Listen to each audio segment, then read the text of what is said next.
भारतीय पुरातन साहित्य में संत व सन्यासी। भगवत ही जगत की उत्पत्ति का मूल कारण है। जो भी दृश्यमान अवयव युक्त संसार है वह निःसंदेह किसी की रचना ही है और वह ईश्वर के अतिरिक्त अन्य कोई भी नहीं हो सकता। समस्त ब्रह्मांड की उत्पत्ति उस ब्रह्मांड नायक के द्वारा अपनी माया को अधीन करके की गई है। निर्गुण निराकार ब्रह्मा ने जब इच्छा की कि मैं एक से अनेक हो जाऊं, एकोहम बहुश्याम, तो उसने अपने में से ही यह सारी सृष्टि उत्पन्न की। छांदोग्य उपनिषद में कहा गया है, तदैक्षत बहुश्याम प्रजायेति, अर्थात उस एक सतरूपी चेतन शक्ति ने इच्छा की कि मैं बहुत हो जाऊं, पैदा हो जाऊं, हो गया। और जब वह निर्गुण निराकार उसके सहार की इच्छा करता है तब समस्त सृष्टि उसमें समा जाती है। परम पिता परमात्मा भगवान विष्णु के नाभिकमलोत्पन्न ब्रह्मा जी ने सृष्टि के प्रारंभ में जैसे ही सृष्टि रचना को प्रारंभ करना चाहा, उनके संकल्प करते ही उनके 4 कुमार उत्पन्न हुए, सनक, सनंदन, सनातन एवं सनत कुमार। उस समय सृष्टिकर्ता के अंतःकरण में सत्वगुण ही था। फलतः उस समय जो 4 कुमार प्रकट हुए वे शुद्ध सत्व गुण के स्वरूप ही हुए। उनमें रजोगुण तथा तमोगुण था ही नहीं। न तो उनमें प्रमाद, निद्रा, आलस्य आदि थे और न ही सृष्टि के कार्य में उनकी प्रवृत्ति ही थी। ब्रह्मा जी ने उन्हें सृष्टि करने का कहा तो उन्होंने सृष्टिकर्ता की यह आज्ञा स्वीकार नहीं की। विश्व में ज्ञान की परंपरा को बनाए रखने के लिए स्वयं भगवान ने ही इन 4 कुमारों के रूप में अवतार धारण किया था। कुमारों की जन्मजात रुचि भगवान के नाम तथा गुण का कीर्तन करने, भगवान की लीलाओं का वर्णन करने एवं उन पावन लीलाओं को सुनने में थी। भगवान के अतिरिक्त उनका चित्त संसार के किसी भी विषय की ओर जाता ही नहीं था। ऐसे सहज स्वभाव सिद्ध विरक्त भला कैसे सृष्टि कार्य में लग सकते थे। वे कुमार माया के विकार से मुक्त थे। विरक्त, मुक्त, भगवत भक्त, तपस्वी तथा सदा जन कल्याण के लिए विचरने वाले संत थे। जहां भी सत्संग होता है वहां वे सदा सर्वदा उपस्थित रहते हैं। वे परिच्छिन्न संत हैं तथा सत्संग के पर्याय हैं। वस्तुतः सत्य प्रभु भगवान विष्णु ही 4 कुमारों के रूप में अवतरित हुए थे। इसी प्रकार भगवान विष्णु की कृपा से अत्रि व अनुसूया के विष्णु के अंश से भगवान दत्तात्रेय अवधूत उत्पन्न हुए। आठ सृष्टि के आरंभ से ही सर्वप्रथम सनकादिक संतों व उनके पश्चात कालांतर में अवधूत दत्तात्रेय का अवतरण हुआ। इस प्रकार सनकादि व दत्तात्रेय जन्मजात संत ही हुए। आठ उस ब्रह्मा से ही संतों का प्रादुर्भाव हुआ। इस श्रृंखला में संतों की कड़ियां अनवरत रूप से जुड़ती गई और तब से लेकर अब तक ईश्वर की इस सृष्टि के आकाश में विरक्त संतों, अवधूतों, योगियों, ऋषि मुनियों, दार्शनिकों व साधु महात्माओं के चरित्र रूपी तेज पुंज आदिकाल से टिमटिमा रहे हैं। इन्हीं महापुरुषों के तपोबल व चिंतनधारा ने मानव मात्र को सदैव सन्मार्ग की ओर अग्रसर किया तथा विषम से विषमतम स्थिति में भी उन्हें आत्मबल बनाए रखने की आत्मशक्ति रूपी संजीवनी प्रदान की। ये महापुरुष परम ब्रह्मा परमात्मा के दूत व अंशावतार ही होते हैं। भगवान कृष्ण ने गीता में स्पष्ट कहा है कि जब जब धर्म की हानि और अधर्म की वृद्धि होती है तब तब धर्म के उत्थान के लिए मैं अपने को रचता हूँ, अर्थात प्रकट करता हूँ। यदा यदा ही धर्मस्य ग्लानिर्भवति भारत अभ्युत्थान धर्मस्य तदात्मानं सृजाम्यहम्। त्रेता युग में रावण के अत्याचारों से धर्म व जनता को त्राण दिलाने हेतु वह परम ब्रह्मा राम के रूप में अवतरित हुआ तथा द्वापर में कंस व कौरवों के अनाचार को समाप्त करने के लिए वह कृष्ण के रूप में आया।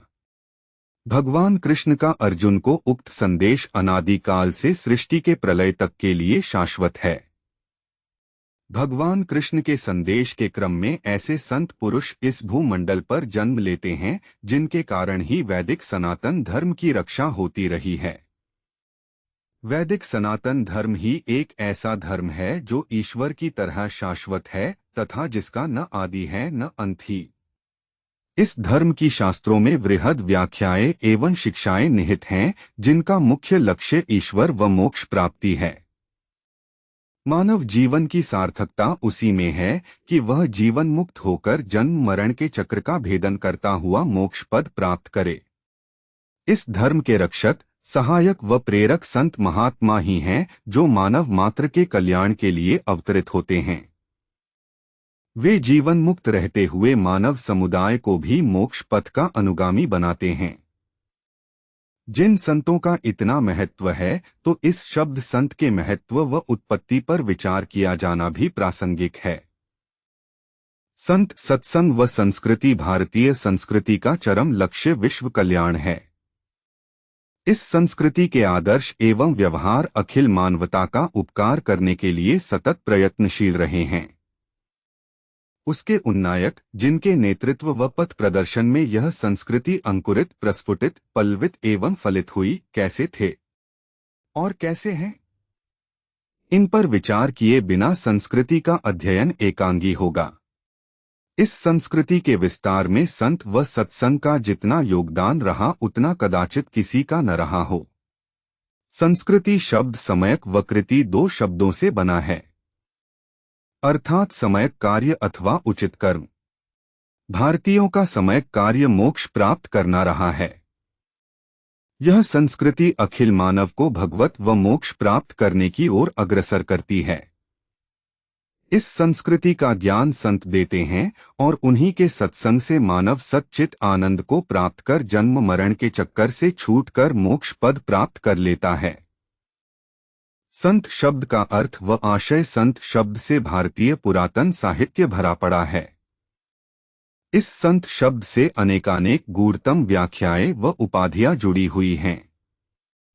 जिस संत की इतनी प्रबलता से महिमा मंडित है, उस शब्द का सृजन व अर्थ समझना श्रेयस्कर है। भाषा में संत शब्द यद्यपि एक वचन में प्रयुक्त हुआ है, तथापि यह मूलतः सन शब्द का बहुवचन है। सन सत शब्द का पुल्लिंग रूप है। सत शब्द अस धातु का क्षत्रि प्रत्ययांत रूप है, जिसका अर्थ है होने वाला अथवा रहने वाला। सत शब्द के अनेक अर्थ किए जा सकते हैं, परंतु इस प्रसंग में सत का अर्थ संत साधु पुरुष ही विवक्षित है। वैदिक निघंटु में सन शब्द जल का भी पर्याय माना गया है और वहां पर टीकाकार उसका अर्थ लिखते हैं कि सर्वदा विद्यमानम प्रलेपी नाशाभावात, क्योंकि जल सदा रहने वाला है, प्रलयकाल में भी जल का अभाव नहीं होता। अप एवं ससर्जादौ अर्थात जो सदा रहने वाला है, जिसका वास्तव में नाश नहीं है, वही सत कहलाता है। सत शब्द की और भी एक सुंदर व्याख्या श्रीमद्भगवत गीता में 17वें अध्याय के अंत में ओम तत्सत के प्रसंग में भगवान श्री कृष्णचंद्र करते हुए कहते हैं कि हे अर्जुन, ओम तत्सत ऐसे यह 3 प्रकार सच्चिदानंद घन ब्रह्मा का नाम कहा गया है। उसी से आदिकाल में ब्राह्मण, वेद और यज्ञादि रचे गए। जगत का आरंभ इस संकल्प से हुआ, इस कारण ब्रह्मवादी लोग यज्ञ, दान, तप तथा अन्य शास्त्रोक्त कर्म ओम के उच्चारण के साथ ही करते हैं। तत् शब्द के उच्चारण से फल की इच्छा न कर केवल मोक्ष की इच्छा करते हैं। अस्तित्व और साधुता अथवा भलाई के अर्थ में सत शब्द का प्रयोग होता है। अच्छे कर्मों के लिए भी हे पार्थ, सत शब्द का प्रयोग किया जाता है। यज्ञ, दान, तप में स्थिर भावना रखने को भी सत कहते हैं। इनके निमित्त जो कर्म करना हो उस कर्म का भी नाम सत है। भगवान श्री कृष्णचंद्र के वचन पर गौर करने से स्पष्ट होता है कि सत शब्द का क्षेत्र कितना व्यापक है। भारतीय वैदिक दर्शन के अनुसार ब्रह्मतत्व सदैव शाश्वत व रहने वाला है, इसीलिए सत परब्रह्म का लक्षण है। सारतः सत का अर्थ साधु पुरुष है। संत पुरुषों का यद्यपि शरीर नष्ट होता है, तथापि वे नष्ट नहीं होते, क्योंकि वे आत्मरूप बने रहते हैं और आत्मा का रूप सत, चित और आनंद है। इसलिए संतों के विषय में क्या कुछ न कहा गया और जो कुछ भी कहा गया वह अल्पमात्र ही है। तथापि संत ब्रह्मा है, ब्रह्मा स्थित है, ब्रह्मज्ञानी है, ब्रह्मा परायण है, ब्रह्ममय है। संत परमात्मा के आश्रय हैं, परमात्मा हैं, परमात्मा के स्वरूप हैं, परमात्मा के प्यारे हैं, परमात्मा के पुत्र हैं, परमात्मा के शिष्य हैं और परमात्मा के आश्रित हैं। संत भगवान की दिव्य नित्य लीला में सहायक हैं, नित्य लीला के नट हैं, लीला के साधन हैं, लीला के यंत्र हैं, लीला हैं और लीलामय के हृदय हैं। वे सब कुछ हैं। अंतर्जगत कारण जगत सब में उनका प्रवेश है और वे कारण जगत के भी परे हैं।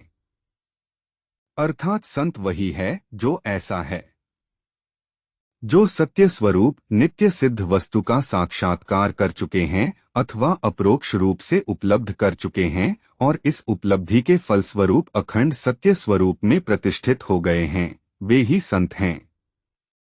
संत चैतन्य स्वरूप हैं और चैतन्य ही आनंद रूप है। अतएव यह कहना अनुचित नहीं होगा कि जो सत्य में प्रतिष्ठित हैं वे एक तरह से सच्चिदानंद परब्रह्म में प्रतिष्ठित हैं। इसलिए जो ब्रह्मज्ञ हैं, ब्रह्मदर्शी हैं और ब्रह्मा संस्थ हैं वे ही संत हैं। ब्रह्मा को साक्षात रूप में जानकर तदनुरूप प्रतिष्ठित हो गए वे ही संत हैं। और तो और जिनमें भक्ति, श्रद्धा और निष्ठा जैसे एक भी गुण उत्पन्न हो जाए वे ही संत होते हैं। जिनकी क्षणिक संगति से हृदय अत्यंत पवित्र व शांत हो जावे वे संत होते हैं। संत शब्द से प्रायः उस महान व्यक्ति का बोध होता है जो संसार से कुछ संबंध नहीं रखता, जो अंतर्मुख रहता है, जो शत्रु मित्र उदासीन सभी से समान व्यवहार रखता है, जो कभी किसी का अनिष्ट नहीं चाहता, जो उपकार व अपकार दोनों का बदला उपकार से देता है। प्रायः ऐसा पुरुष संत कहलाता है। भगवान कपिल ने अपनी माता देवहूति से कहा कि जो सहनशील, दयालु, सबके सुहृद, शत्रुहीन और शांत है तथा सुशीलत्व ही जिनका भूषण है वे ही संत अथवा सत्पुरुष कहलाते हैं। और भी विचार कर देखें तो केवल विरक्त और त्यागी ही साधु नहीं, गृहस्थ और कर्मयोगी महात्मा भी संत कहे जाते हैं। भक्त, श्रोत्रिय, महात्मा, ऋषि, मुनि, त्यागी, तपस्वी, योगी, ध्यानी, ज्ञानी और ये शब्द यद्यपि जीवों की साधनावस्था में भिन्नार्थ हैं तथापि उनकी सिद्धावस्था में एकार्थक ही होते हैं। ये भक्तादिक सभी परिपूर्ण सुनिष्पन्न अवस्था में पहुंचकर संत कहलाते हैं क्योंकि वे असत से सत हो जाते हैं। संत का स्वरूप भगवान श्री कृष्णचंद्र ने उद्धव को उपदेश देते हुए कहा कि संत मनुष्यों के लिए देवता स्वरूप हैं। वे ही उनके परम बांधव हैं। संत ही उनकी आत्मा है, बल्कि यह भी कहें तो कोई अतिशयोक्ति नहीं कि संत मेरे ही स्वरूप हैं। अर्थात संत का स्वरूप भगवान व देवता का स्वरूप है। वे सच्चित आनंद स्वरूप हैं। संत का सत्य व आंतरिक स्वरूप समझना मानव बुद्धि के लिए सहज नहीं है। संतों का लौकिक स्वरूप भी चित्ताकर्षक व सौम्य होता है। उनके मुख मंडल पर शांति व करुणा की विचित्र लुभावनी कांति होती है। उन पर सदा सर्वदा मस्ती का आलम छाया रहता है। उनके नेत्र सदा नासिका पर केंद्रित रहते हैं। उन पर बाह्याडंबर का लेश मात्र भी प्रभाव नहीं होता। उनके मुखारविंद पर ब्रह्मा चिंतन की गहनता स्पष्ट रूपे रहती है। उनका बाह्य स्वरूप भी सम्यक रूप से समझना प्रत्येक के लिए संभव नहीं है। संत महापुरुषों में कोई जड़वत, कोई उन्मत्तवत और कोई सदाचारी, कोई पिशाचवत जगत में विचरण किया करते हैं। संतों के लिए कहा भी गया है, क्वचित शिष्टाः क्वचित भ्रष्टाः क्वचित भूत पिशाचवत, नानारूपधरा योगी विचरन्ति महितले। इस प्रकार बाह्य दृष्टि से भी संतों के यथार्थ स्वरूप को पहचानना सरल नहीं है।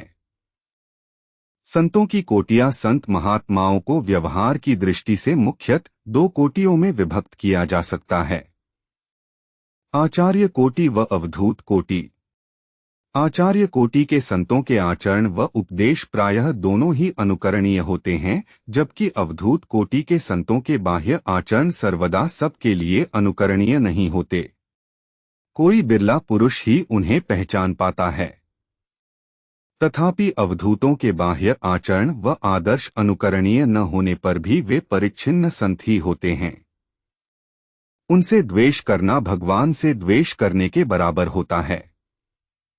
शास्त्रकारों ने भी लोकोत्तर महापुरुषों के आचरण जनसाधारण के लिए अनुकरणीय नहीं बतलाए हैं। साधु संतों में अवधूत संतों की श्रेणी श्रेष्ठ व सर्वोपरि होती है।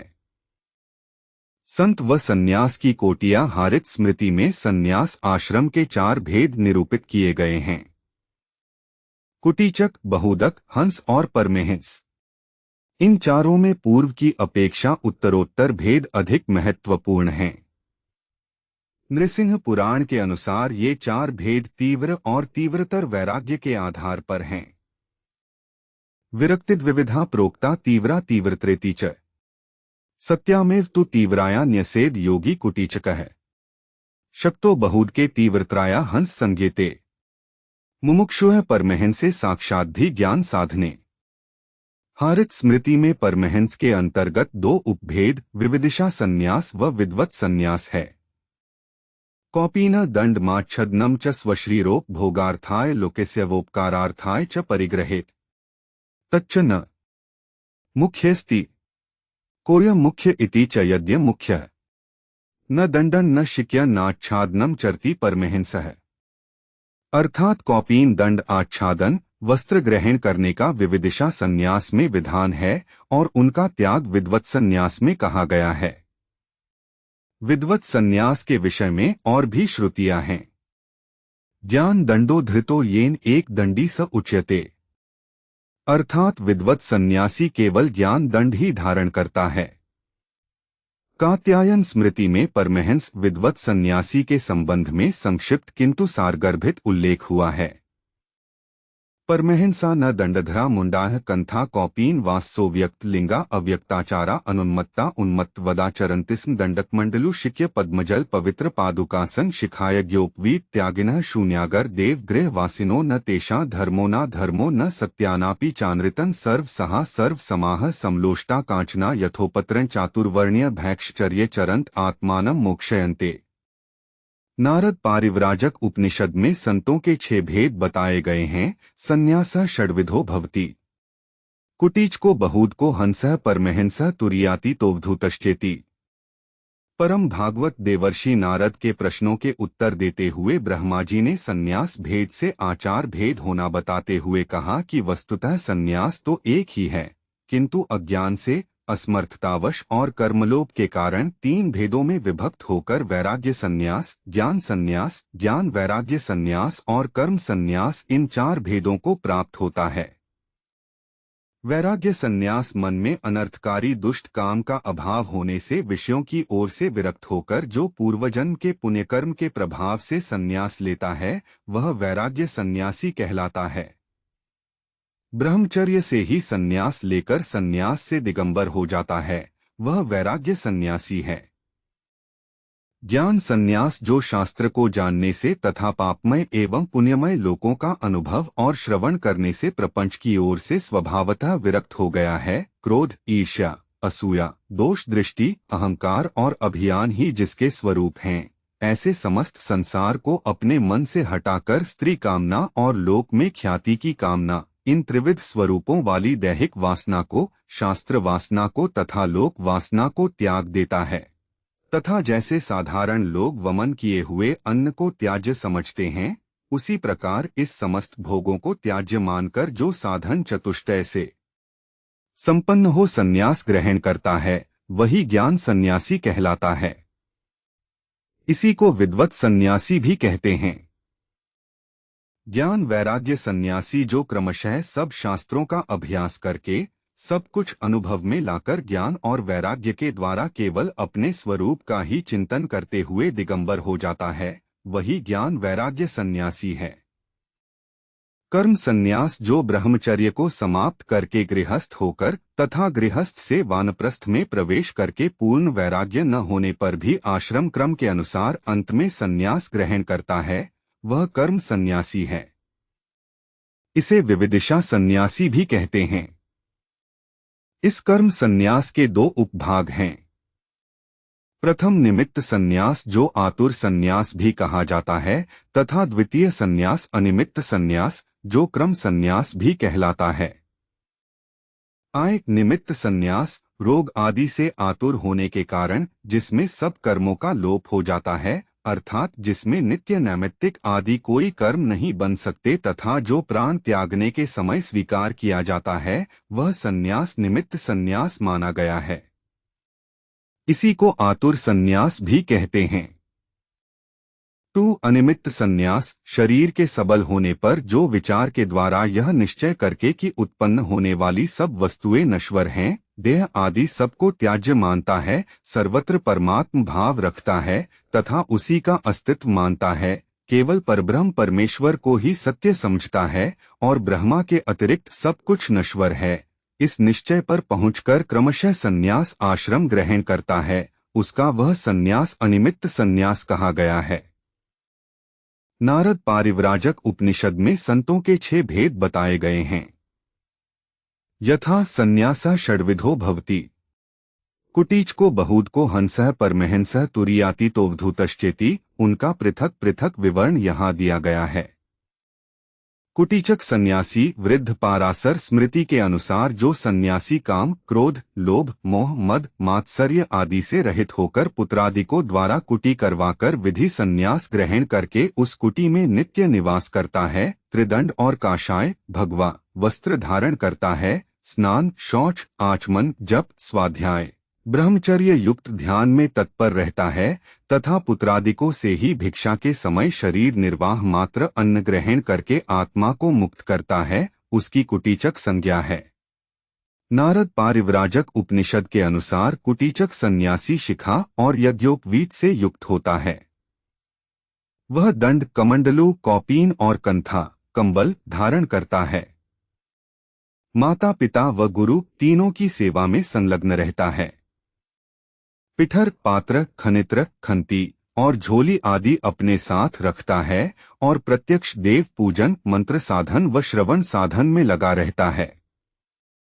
एक ही जगह भोजन करता है, श्वेत ऊर्ध्व पुंड्र धारण करता है और त्रिदंडी होता है। उसके लिए तीनों काल में स्नान, 2 माह से बाल कटवाने तथा 2 वस्त्र रखने का विधान है। कुटीचक को मंत्र जाप का अधिकार है, किंतु वह उपदेश देने का अधिकारी नहीं होता। कुटीचक के लिए बाह्य प्रणव चिंतन का विधान है।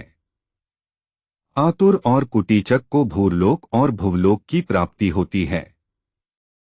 बहुदक सन्यासी सन्यास ग्रहण करके जो सन्यासी बंधु पुत्रादिकों का संग त्याग कर न तो बंधु जनों से भिक्षा ग्रहण करता है और न अन्यत्र ही एक स्थान से, किंतु केवल ब्राह्मण के साथ घरों से भिक्षा लेता है और शिखा, यज्ञोपवीत एवं त्रिदंड धारण करता है, वह बहुदक सन्यासी कहलाता है। नारद पारिव्राजक उपनिषद के अनुसार बहुदक भी कुटीचक की भांति शिखा, यज्ञोपवीत, दंड, कमंडलू, कौपीन और कंथा कंबल धारण करते हैं। ललाट पर त्रिपुंड्र लगाते हैं। सबके प्रति संभाव रखते हुए मधुकरी वृत्ति से कई घरों से अन्न लाकर 8 ग्रास भोजन करते हैं। उसके लिए 2 या 3 बार स्नान करने व 4 माह से बाल कटवाने का विधान है। उसके लिए मंत्र जाप का अधिकार है। वह प्रवचन उपदेश नहीं दे सकता। श्रवण उसका प्रमुख साधन होता है। बहुदक के लिए बाह्य प्रणव चिंतन का विधान है। बहुदक को स्वर्ग लोक प्राप्त होता है। हंस सन्यासी स्कंद पुराण के अनुसार जो सन्यासी अपरिग्रह रहकर केवल कंथा, कौपीन, कमंडलू, एक दंड धारण करता है और देवताओं में अभेद बुद्धि रखकर ध्यानरत रहता है, यति धर्मानुसार चांद्रायण व्रत करता हुआ वृक्ष मूल, पर्वत, गुहा अथवा नदी तट पर निवास करता है, वह हंस सन्यासी होता है। कात्यायन स्मृति में हंस सन्यास में शिखा का त्याग और ग्राम में 1 रात्रि, नगर और तीर्थ स्थान में 5 रात्रि निवास का उसके लिए विधान है। नारद पारिव्राजक उपनिषद के अनुसार यह सन्यासी जटा, ऊर्ध्वपुंड्र व त्रिपुंड्र, कौपीन, तुम्बी धारण कर सकता है। हंस के लिए दिन में 1 बार स्नान करने का विधान है, किंतु वह बाल चाहे तो 6 माह से बनवा सकता है, किंतु उसके लिए कोई विधान नहीं है। उसके लिए केवल 8 घरों से 8 ग्रास अन्न लेकर अर्थात मधुकरी लाकर भोजन करने का विधान है। वह वस्त्र का एक टुकड़ा अथवा मृग चर्म रख सकता है। उसके लिए मानसिक पूजन नियत है। वह ध्यान व मनन का अधिकारी होता है किंतु उपदेश का नहीं। हंस के लिए अंतःप्रणव चिंतन करने का विधान है। हंस सन्यासी को तपोलोक प्राप्त होता है। परमहंस सन्यासी स्कंद पुराण के अनुसार परमहंस सन्यासी के लिए कौपीन ओढ़ने का वस्त्र, शीत निवारण के लिए कंथा, अक्षमाला, दंड और भिक्षा में माधुकर अन्न ग्रहण और शिखा, यज्ञोपवीत एवं संध्यादि नित्य कर्म का त्याज्य होता है। कुछ स्मृतियों में संध्यादि कर्म का विधान बताया गया है। परमहंस के लिए त्रिदंड का विधान है: वाग्दंड, मौन, कायदंड, चेष्टाहीनता और मनोदंड, प्राणायाम। नारद पारिव्राजक उपनिषद के अनुसार परमहंस शिखा और यज्ञोपवीत रहित होते हैं। वे 5 गृहों से अन्न लाकर एक रात भोजन करते हैं, अर्थात दूसरे दिन 5 गृहों का अन्न लाते हैं। उनका हाथ ही पात्र होता है, अतएव वे करपात्री कहलाते हैं। एक कौपीन, एक कंथा तथा एक दंड धारण करते हैं। वे या तो एक चादर ओढ़ कर रहते हैं या सब अंगों पर भस्म रमाए रहते हैं। परमहंस सर्वत्यागी होते हैं। परमहंस मानसिक स्नान करता है। वे ललाट पर केवल विभूति लगाते हैं। बाल बनवाने का उसके लिए विधान नहीं, किंतु 6 माह से वह बाल बनवा सकता है। दिगंबर अथवा कौपीन रख सकता है। वह मृग चर्म रख सकता है। उसे ध्यान, मनन तथा मानसिक पूजन का अधिकार है। परमहंस आदि, परमहंस, तुरीयातीत एवं अवधूत 3 प्रकार के सन्यासियों के लिए कटिसूत्र, कौपीन, वस्त्र, कमंडलू और दंड धारण करने की आवश्यकता नहीं होती। वह सभी वर्णों के घर से एक बार भिक्षाटन कर सकता है। उसे दिगंबर होना चाहिए। वह न अध्ययन, न व्याख्यान और न श्रवण करे।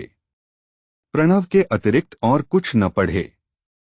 न तर्क शास्त्र पढ़े, न शब्द शास्त्र तथा बहुत शब्दों की शिक्षा भी न दे। वाणी का व्यर्थ अपव्यय न करें। उसके लिए हाथ के इशारे से बात करना या अन्य किसी भाषा विशेष के द्वारा भी बात करना निषिद्ध है। शूद्र स्त्री, पतित एवं रजस्वला स्त्री से बातचीत न करें।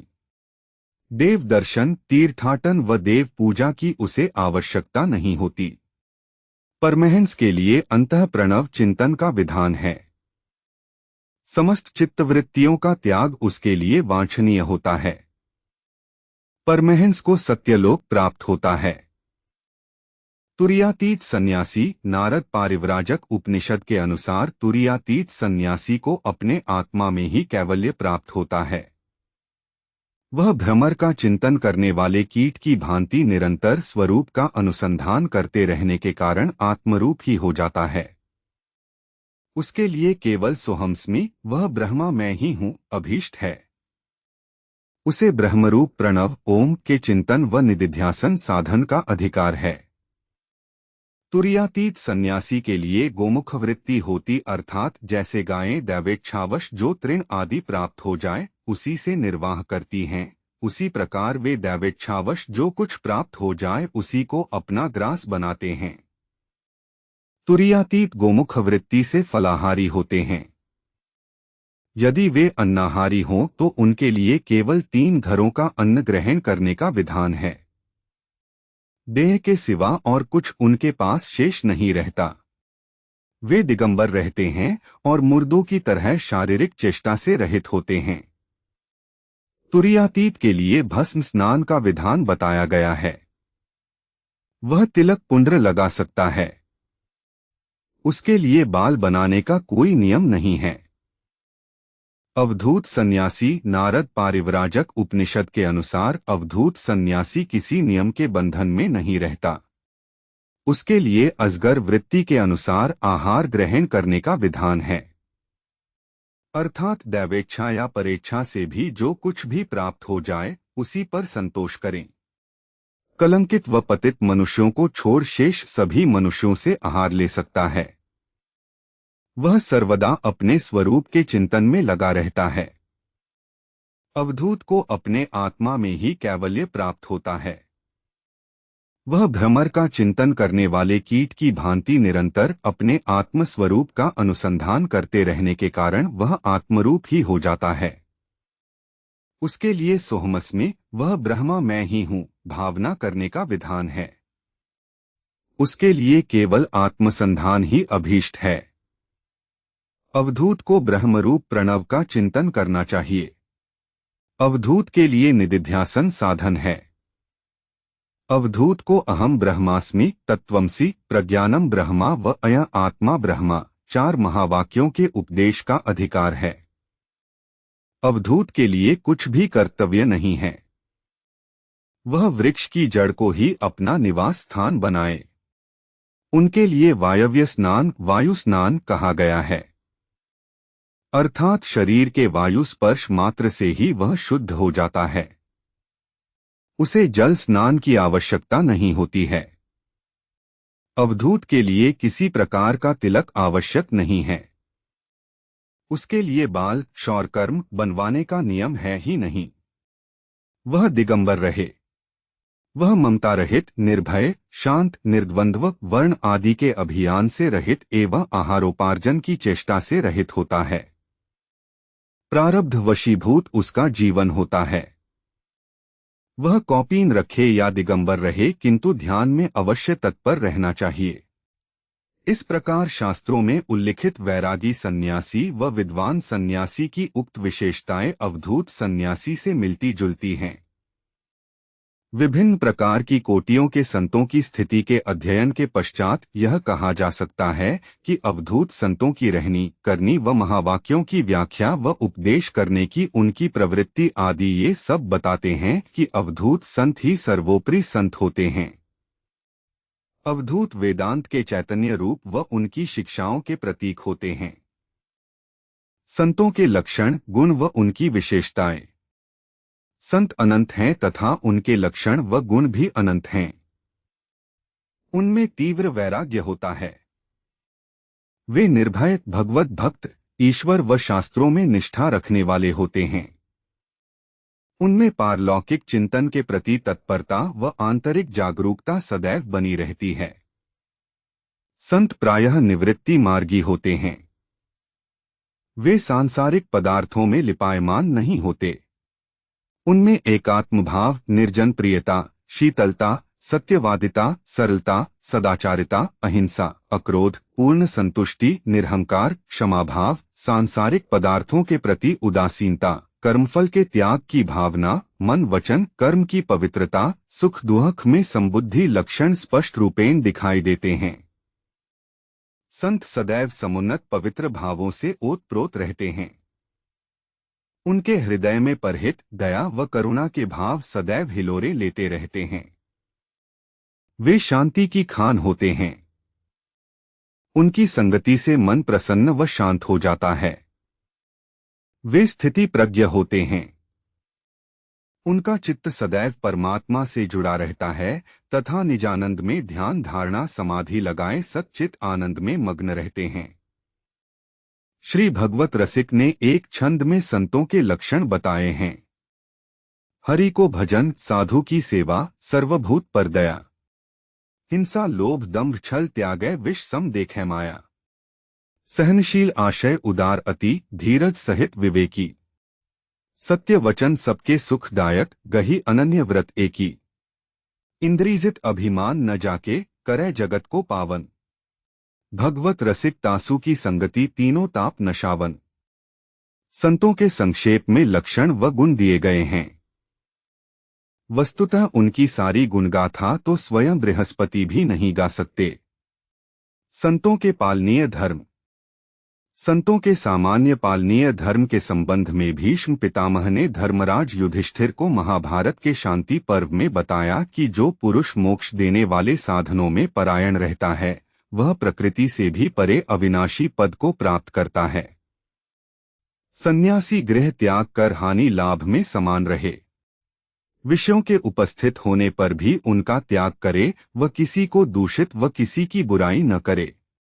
हिंसा, अक्रोध, निर्वैरता व निराभिमान धारण करें, पहले प्राप्त भिक्षा ग्रहण करें, दयालु, मधुर भाषी व संतोषी बने, पुष्प चंदन आदि की इच्छा न करे, सदैव एकांत में प्रसन्नतापूर्वक रहे तथा मन का शमन करे। वह किसी उजड़ घर में, वृक्ष के नीचे, वन में, गुफा में, किसी दूसरे गुप्त स्थान में रहकर निरंतर अपने में अपनी आत्मा का दर्शन करता रहे। अंचल व स्थिर होकर मन को वश में करने के लिए योगाभ्यास करे। राग द्वेष के कारण पुण्य और पाप कर्म की इच्छा न करे। नित्य तृप्त और अति संतुष्ट रहे। मुखमंडल और इंद्रियों को सदा प्रसन्न रखे। निर्भय मौन प्रणव जाप करता रहे तथा मन में वैराग्य को सदा जागृत रखे। दृश्य जगत के समस्त पदार्थों से आत्मा को भिन्न समझे। समदर्शी और निःस्पृह रहे तथा शुद्ध सात्विक और अल्प भोजन करे। विक्षेप व विकारों को मन मस्तिष्क में उत्पन्न ही नहीं होने दे। किसी गृह या मठ में निवास न करे।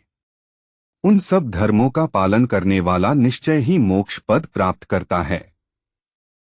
संतों के निषिद्ध कर्म। यद्यपि संत, साधुओं व सन्यासियों के अनेक भेद प्रभेद हैं तथा उनके लिए उनकी कोटियों के अनुसार कर्म अकर्म का पृथक पृथक विधान भी है, तथापि कतिपय सामान्य प्रतिबंध सब पर है। यथा गृह निर्माण, अग्नि सेवन, क्रय विक्रय, घृत सेवन, इत्र चंदन लेपन आदि संतों के लिए निषिद्ध है। संत अपने हाथों से तैरकर नदी पार न करें, पेड़ पर न चढ़े, सवारी पर न चले, वस्तु विनियम न करे आदि। संत इंद्रिय संयम व दमन करे, सत्य बोले, दंभी न होवे। जिन संतों के लिए भिक्षा मांग कर लाने का विधान है, वे जब लोगों के घरों के चूहों की आग बुझ जाए, घरों के सब लोग भोजन कर लें, तब उत्तम वर्ण वाले गृहस्थों के घर से भिक्षा लेने जाएं। ये सामान्य नियम व प्रतिबंध प्रायः सभी कोटियों के संतों पर लागू हैं। निरहंकारी, त्यागी, दृढ़ संकल्प, किसी को दुख न देने वालों को सर्वत्र ईश्वर की प्रतीति होती है। संतवाणी। हम हैं खुद खुदा, न वह हमसे जुदा। जो जावे जुदा, सो न पावे खुदा। है गुमराह जिस दिल में बाकी खुदी है, मिला तुझसे जिसने खुदी को गवाया। खुदी को मिटा दो, खुदा मिल जावेगा। जफर क्या पूछते हो राह मुझसे उससे मिलने की, इरादा हो अगर तेरा तो हर जानिब से रास्ता है। ईश्वर के घर जाने का यह रास्ता है न। दिल किसी का मत दुखा, फिर जी चाहे सो कर।